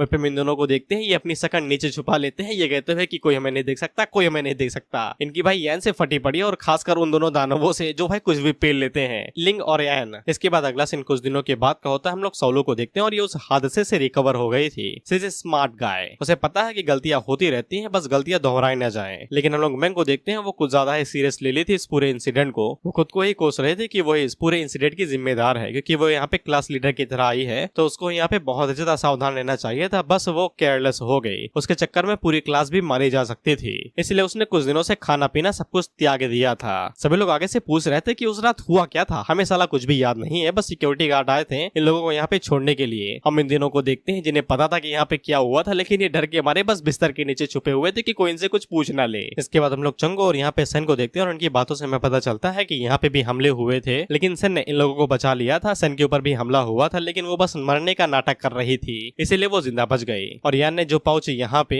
जिनको दिया था वो सन से ही चुराया हुआ था, यानी कि यान ने इनके ऊपर हमला किया था। फक, यान कुछ ज्यादा ही प्रोटेक्टिव है। अब इसके बाद यान इन लोगों से विदाई लेता है, क्योंकि अब यहाँ पे कुछ करने के लिए बचा नहीं था। इन लोगों ने अपना सबक सीख लिया था। सन यहाँ पे मैंग को बुलाना चाहते थे, क्योंकि यान इन लोगों के लिए काफी ज्यादा बड़ी मदद साबित हुआ था, लेकिन वो मना कर देता है, ये कहते हुए कि बार बार मिलने की जरूरत नहीं है। अब इधर हम लोग मैंग को देखते हैं और इसे समझ में आ जाता है कि दुनिया के अंदर जानवर, बड़े जानवर, डीमंस खतरनाक होते हैं, लेकिन इनसे भी बहुत ज्यादा खतरनाक चीजें होती हैं, जो कि होती है इंसानी जाति। ये किसी की भी सगी नहीं है। इंसानी जात सिर्फ अपनी इच्छाओं पे चलती है, फिर वो चाहे इच्छा किसी के खून से भी क्यों ना रंगी हो। यानी लोगों से कहता है कि मैंने तुम्हारी सिर्फ एक बार मदद की, इसके बाद मैं कोई मदद नहीं करने वाला। उम्मीद करता हूँ कि तुम इस हादसे से सीखोगे और ज्यादा बड़े होगे और बेहतर बनने की कोशिश करोगे। जिसके बाद ये लोग यहाँ से निकल जाते हैं किसी और काम से। और मुझे लगता है कि यान ने काफी अच्छा सबक दिया है कि बिना नियम और कानून की दुनिया कितनी ज्यादा भयानक हो सकती है। इसके बाद अगला सीन एक दिन के बाद का होता है। हम लोग साउलू को देखते हैं। वो सन के साथ यहाँ पे मैंग को बुलाने के लिए आई थी, लेकिन मैंग इस बार बाहर निकल आती है और सन यहाँ पे मैंग को बताते हैं कि वो लोग उसके लिए काफी ज्यादा परेशान थे, लेकिन मैंने उसे कहते हैं कोई बात नहीं है, सब कुछ ठीक हो गया है। सन को समझ में नहीं आ रहा था कि मैंग के अंदर अचानक से ये बदलाव कैसे आया, तो साउलू उसे बताती है कि वो पहले से और ज्यादा मैच्योर हो गई है, लेकिन सन को अभी भी कुछ समझ में नहीं आता। ये उनसे उम्र में काफी ज्यादा छोटी है, 2-3 साल। अब इसके बाद हम लोग ऑर्क और ड्वार्फ को देखते हैं। अब इनकी फटी पड़ी थी। ये आगे से कहते हैं कि साले इस दुनिया के लोग काफी ज्यादा डरावने हैं यार, ये तो साला चाल चलने में शकुनी मामा से भी 2-3 कदम आगे हैं। ड्वार्फ आगे से कहता है कि मैंने इतना लंबा जिया है, लेकिन इसके बावजूद इतनी ज्यादा घिनौनी और डरावनी चीज मैंने आज तक नहीं देखी। मैं बस यहाँ से वापस निकल के घर जाना चाहता हूँ, मुझे और कुछ नहीं चाहिए इस जीवन में। अब इसके बाद ऑर्क यहाँ पे अपना हाथ आगे बढ़ाता है और वो युवे से कहता है कि वो रेसिपी मुझे दे दो, इससे पहले कि हम लोग आपस में लड़ मरे। लेकिन युवे सरप्राइजिंगली यहाँ पे उन दोनों बॉटल्स को इन लोगों को दे देती है, कहते हुए ले लो। इसे तो ऑर्क भी हैरान होकर कहता है सच में ले क्या, ये कुछ ज्यादा ही जल्दी नहीं हो रहा है। तो फिर युवे इनके ऊपर चिल्लाते हुए कहती है लेना है तो लो, नहीं चुपचाप इन्हें मेरे पास रहने दो। इस पे ये दोनों हमारी तरफ देखते हैं कि ले क्या भाई, बताओ ना लो भाई, तुम लोग खो दोगे। युवे बिन से यही चीज कहती है कि अगर मैंने ये तुम्हें दे दिया होता तो अब तक तुम इसे गुमा चुके होते, ये किसी और के हाथों में होता। इसके बाद वो इन्हें बताते हैं कि किस्मत से उन लोगों ने जो पॉइजन हमें दिया था वो लो था, नहीं तो इतने समय हम लोग स्वर्ग में एक दूसरे के साथ खेल रहे होते। और मैं यकीन से कह सकती हूँ कि मरने वालों में तुम लोग पहले नंबर पे होते। और आगे से कहता है कि मैं इसे मानना तो नहीं चाहता, लेकिन मानना पड़ेगा कि मरने वालों में हम लोग पहले नंबर पे होते, इस कदर हमने वहाँ पे वाइन और खाना पीला था। इसके बाद वो दोनों इस रेसिपी को देखते हुए कहते हैं कि ये साला काला सफेद क्या है, रेसिस्ट है क्या ये। युवा आगे से कहती है भगवान जाने यार, मुझे क्या पता। युवा इन लोगों से बॉटल्स वापस ले लेती है और इनसे कहती है कि मैं नहीं रखती हूँ, तुम लोग ये सोचो कि हम लोग इस जगह से जिंदा बाहर कैसे निकलेंगे। इतना कहने के बाद वो चुपचाप बाहर चली आती है। इन दोनों को भी ऐसा लगता है कि ये रेसिपी यहाँ पे युवे के साथ ज्यादा सेफ रहेगी। इसके बाद युवे अपने कमरे में वापस आ जाती है। टैंग यहाँ पे युवे से पूछती है कि उनके साथ बातचीत कैसे गई, तो युवे आगे से बताती है बातचीत उनकी फटी पड़ी है। उन्हें ऐसा लगता है कि आज वो सोएंगे, कल सीधा स्वर्ग में उठेंगे। और वैसे भी इस दुनिया के लोग कुछ ज्यादा डरावने साले बात बात पे खूना खच्चर पे उतर आते हैं, हमें यहाँ से बाहर निकलने का कोई ना कोई तरीका ढूंढना पड़ेगा। इसके बाद वो टैंग से पूछती है कि तुमने बाहर जाने का कोई रास्ता पता लगाया, तो टैंग आगे से जीपीएस मैप्स और एप्स के बारे में बताते हुए कहती है कि सारे इंस्टॉल कर लिए, यहाँ तक कि एप्पल वाला भी कर लिया, लेकिन वो भी यहाँ पे काम ना कर रहा, कोई सिग्नल नहीं आ रहा है यहाँ पे, पता नहीं कौन से अली बाबा की गुफा में आ गए हैं। चल जा सिमसिम, इन ऐप से बोला तब भी ये नहीं चल रहे। अब मैं यहाँ पे एक चीज पूछना चाहूंगा, मैं जब भी कोई सीरियस या फिर जोक वाली बात करता हूँ तो अपनी वाइफ को सॉरी अपनी वॉइस को तेज कर देता हूँ, जिससे ऐसा लगे कि सिचुएशन फनी बन जाए, ऐसा मुझे लगता है, ताकि जोक और ज्यादा बेहतर लगे, ऐसा मुझे लगता है। क्या ये करना ठीक है या फिर मैं स्लो में ही जोक मारा करूँ? मैं ये पूछना चाहता हूँ, बता दो भाई, ताकि इसे इम्प्रूव कर सकूं।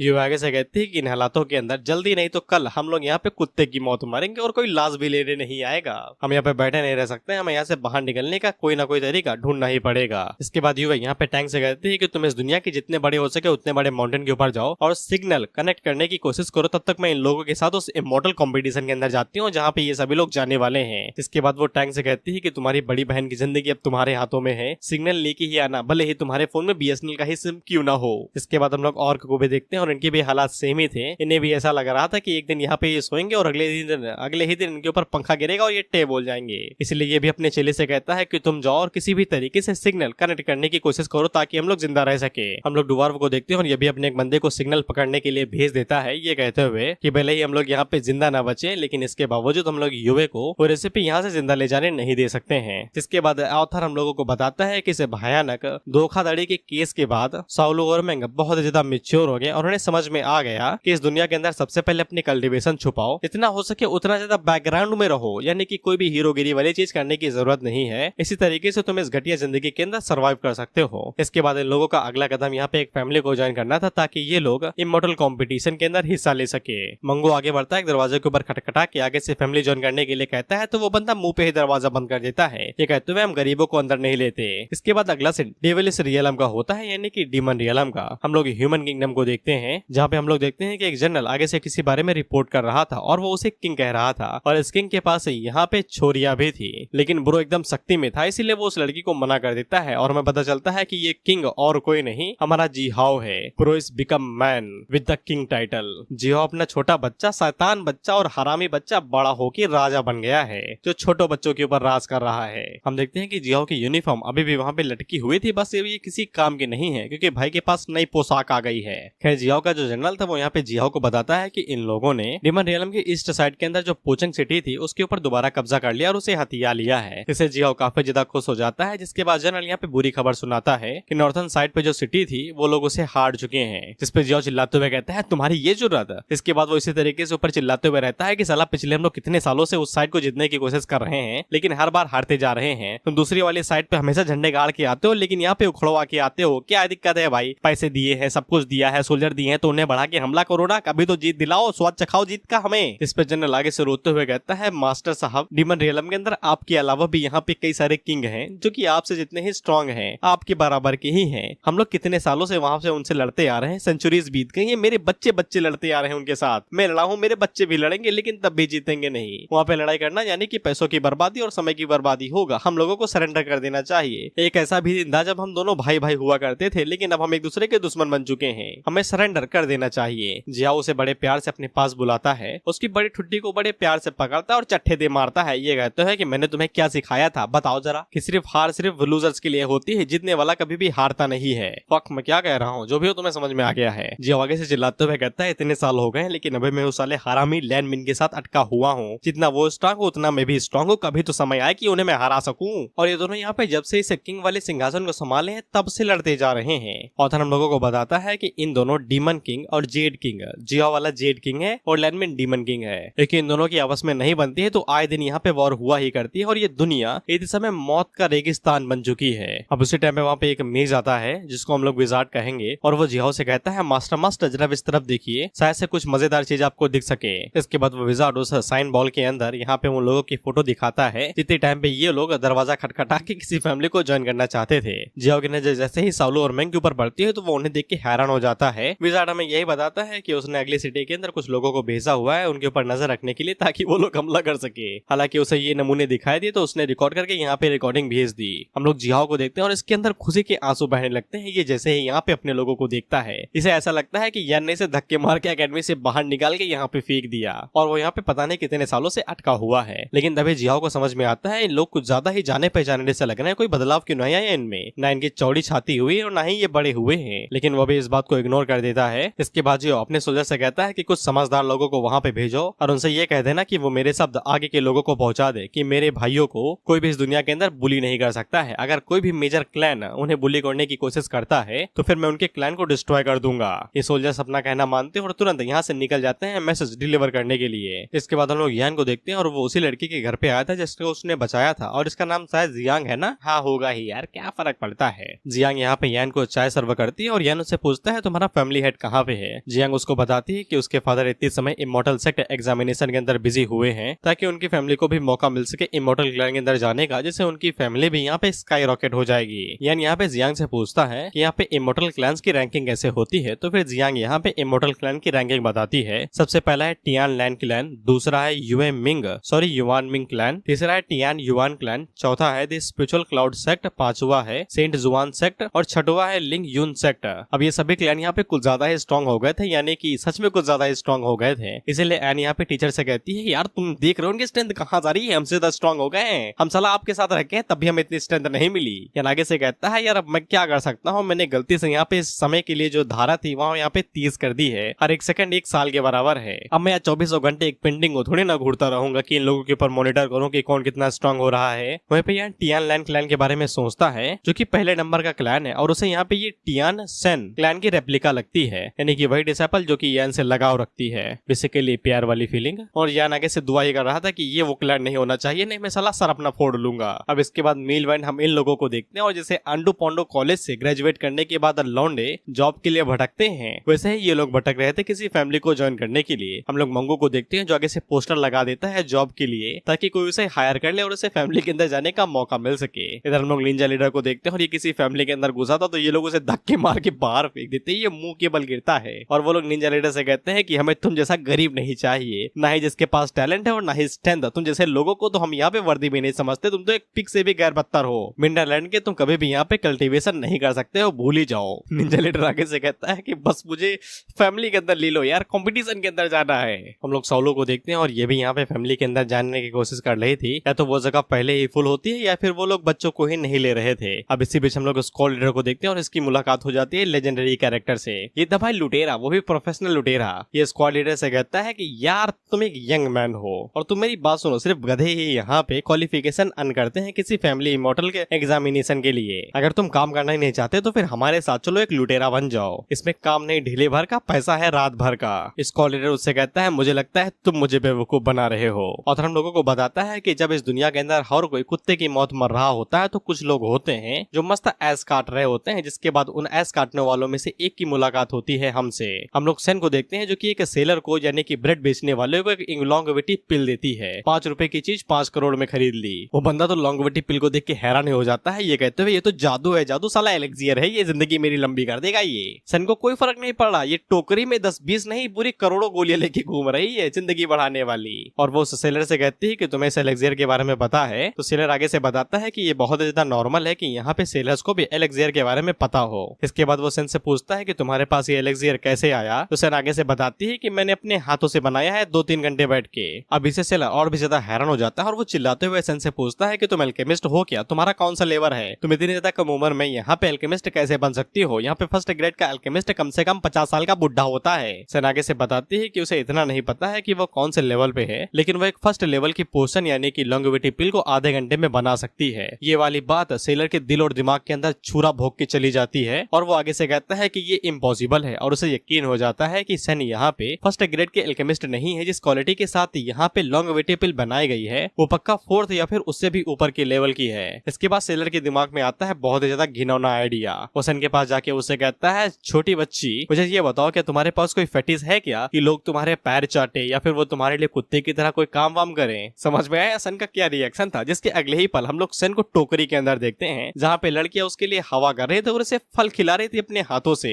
वहीं पे उसे गुलाबी पर्दे से कैद किया गया था और उसके लिए यहाँ पे हजारों सोल्जर्स आए हुए थे। हम लोग इन 3 गांधी जी के बंदरों को देखते हैं जो कि तड़पे हुए थे इस दुनिया में आके, और जब ये अपनी आंखों के सामने यहाँ पे सेन को राजा महाराजा वाला ट्रीटमेंट मिलता हुआ देखते हैं तो इनकी चीख निकल जाती है। यहाँ पे इनका हाल गरीबों से भी बदतर है कि गलियों में सो रहे हैं, होटल के पैसे नहीं है इनके पास। इन्हें छोड़ो सोलो और मैंग भी ये देख के हैरान हो जाती हैं जो सेन को यहाँ पे ट्रीटमेंट मिल रहा है। वो दोनों अपने मन के अंदर सोचती है कि सेन ने कौन सा मैट्रिक्स हैक कर लिया भाई जो उसको ये वाला ट्रीटमेंट मिल रहा है। अब उसी टाइम पे यहाँ पे सेलर आता है जो कि सेन से कहता है कि यहाँ का एम्परर जो कि 800 किलोमीटर दूर गया हुआ था वो वापस आ रहा है सिर्फ आपके पैर चाटने के लिए। सेन आगे से घबरा जाती है और वो साफ मना कर देती है कि मैं ये गंदा नहीं काम कराने वाली, तुम अपने पैर चटवा लो अगर तुम्हें चटवाने हैं तो, मुझसे कुछ ना कहो। इसके बाद वो वहां से जाते हुए कहती है कि मुझे यहाँ पे इमॉर्टल टेस्ट देना है, मुझे जाने दो यहाँ से। लेकिन वो सेलर सेन को रोक लेता है ये कहते हुए कि छोटे बच्चे देते हैं यार ये सब टेस्ट, तुम्हारा जो अल्केमी लेवल है इसके लिए तो कोई इमॉर्टल फैमिली भी तुम्हारे लिए लड़ जाएगी। अब तुम्हें यहाँ पे सिर्फ एक चॉइस करने की कौन सा 6 मेजर क्लैन तुम्हें डिजर्व करता है और तुम किस क्लैन को ज्वाइन करना चाहते हो, जिसके बाद तुम अंधाधुन अमीर ही अमीर हो जाओगी। सेन आगे से हैरान होकर कहती है क्या क्या क्या मुझे डायरेक्ट टिकट मिलेगी क्या इमॉर्टल फैमिली के अंदर जाने के लिए? ऑथर हम लोगों को बताता है यहाँ पे कुछ हैं जो कि जमीन तक चाटने को रेडी हैं किसी भी नॉर्मल फैमिली के अंदर जाने के लिए, लेकिन यहाँ पे कुछ ऐसे भी हैं खासकर सेन जैसे लोग जो कि डायरेक्टली इमॉर्टल फैमिली के अंदर चले गए और उन्हें वहाँ पे महाराजा वाला ट्रीटमेंट मिल रहा है और वो लोग डायरेक्ट ग्रेजुएट हो जाते हैं ऐसी जगहों से। इसके बाद अगला सीन एक शादी समारोह का होता है जहाँ पे एक अंकल अपनी बेटी को बता रहे थे कि ये वुहाओ फैमिली की पहली शादी है और उनकी बेटी यहाँ पे 18 साल की हो चुकी है, तो फिर वो यहाँ पे उसके लिए एक मैच रखने वाले हैं। जो कोई भी इस कंपटीशन को जीतेगा वो उनकी बेटी के साथ शादी कर सकता है और उसे प्रॉपर्टी में से आधा हिस्सा मिलेगा और साथ ही में वो उनकी वुहाओ फैमिली के अंदर भी आ जाएगा। ये बहुत बड़ा ट्रेडिशन है यार, इसे कुछ कहते हैं। रामायण और महाभारत में भी तो कंपटीशन हुआ था माँ सीता और द्रौपदी के लिए। हम लोग कॉमिक पे आते हैं, जब ये सब कुछ बातें हो ही रही थी उसी टाइम पे साउलू मेंग की तरफ देखती है तो मेंग ने यहाँ पे लड़कों की तरह कपड़े पहन रखे थे और वो हैरान होकर पूछती है कि आप ये क्या करने का इरादा रख रहे हैं, लेस्बियन तो नहीं है ना आप? इस पे मेंग आगे से कहती है नहीं नहीं। मेंग आगे से से बताती है कि यहाँ पे जब कुछ एक्स्ट्रा ऑर्डिनरी समय आता है तो फिर हम लोगों को एक्स्ट्रा ऑर्डिनरी तरीकों का इस्तेमाल करना पड़ता है कुछ हासिल करने के लिए, इसीलिए मैं यहाँ पे ये पोशाक पहन के आई है। अब इसी के साथ ये एपिसोड यहाँ पे खत्म।